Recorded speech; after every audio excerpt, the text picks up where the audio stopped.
আপনারা দেখছেন পশ্চিমবঙ্গের জনপ্রিয় নিউজ পোর্টাল চ্যানেল ভারত বিকাশ নিউজ এক্সপ্রেস। আজ 25শে সেপ্টেম্বর পণ্ডিত দীনদয়াল উপাধ্যায়ের জন্মদিন। এই উপলক্ষে বিজেপির আসানসোল জেলা কার্যালয়ের অফিসে একটি রক্তদান শিবিরের আয়োজন করা হয়। অনুষ্ঠানের শুরুতে ভারতমাতা, পণ্ডিত দীনদয়াল উপাধ্যায় এবং ডক্টর শ্যামাপ্রসাদ মুখার্জির প্রতিকৃতিতে পুষ্প অর্পণ করা হয়। উপস্থিত ছিলেন জেলা সভাপতি দেবতনু ভট্টাচার্য, অরিজিৎ রায় সহ সঙ্গীতা নুনিয়া, নাজনীন আকমল সহ প্রচুর মহিলা ও পুরুষ কার্যকর্তারা। এই দিন রক্তদান শিবিরে 50 জন রক্তদাতা স্বেচ্ছায় রক্তদান করেন। বিধায়ক অজয় কুমার পোদ্দার ও কুলটির যুবনেতা কেশব পোদ্দার জেলা কার্যালয়ে উপস্থিত হলে কার্যকর্তারা তাদেরকে উত্তরীয় পরিয়ে বরণ করে নেন। এরপর বিধায়ক অজয় পোদ্দার ও যুবনেতা কেশব পোদ্দার ভারতমাতা, পণ্ডিত দীনদয়াল উপাধ্যায় এবং ডক্টর শ্যামাপ্রসাদ মুখার্জির প্রতিকৃতিতে পুষ্প অর্পণ করেন। বিধায়ক অজয় কুমার পোদ্দারও সকল কার্যকর্তাদেরকে উত্তরীয় পরিয়ে সম্মান জানান এই দিন জেলা কার্যালয়ের উপস্থিত সকলকে। নিজস্ব প্রতিনিধির রিপোর্ট, আসানসোল, পশ্চিম বর্ধমান জেলা থেকে। অনুরোধ করব আমাদের মধ্যে উপস্থিত আছেন আমাদের জেলা ট্রেজারার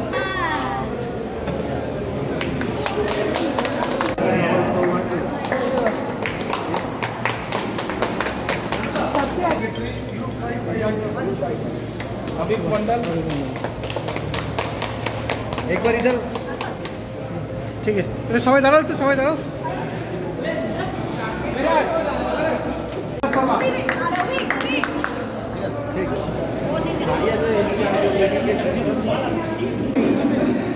নমস্কার, ভারত বিকাশ নিউজ এক্সপ্রেসে স্বাগত জানাই। আজকে আসানসোল জেলা অফিসে কি অনুষ্ঠান হচ্ছে যদি দর্শকদের একটু বলেন। আজকে আমাদের একাত্ম মানবতাবাদের প্রণেতা পণ্ডিত দীনদয়াল উপাধ্যায় ওনার আজকে জন্মতিথি, এবং আমরা আসানসোল জেলা কার্যালয়ে সাংগঠনিক জেলা বিজেপির পক্ষ থেকে আমরা এখানে ওনার জন্মদিন পালন করলাম। জন্মদিন পালন করার পর আমরা ওনার যে প্রতিকৃতি তাতে পুষ্পার্ঘ্য নিবেদন করার পর আমরা এখানে রক্তদান শিবিরের আয়োজন করেছি।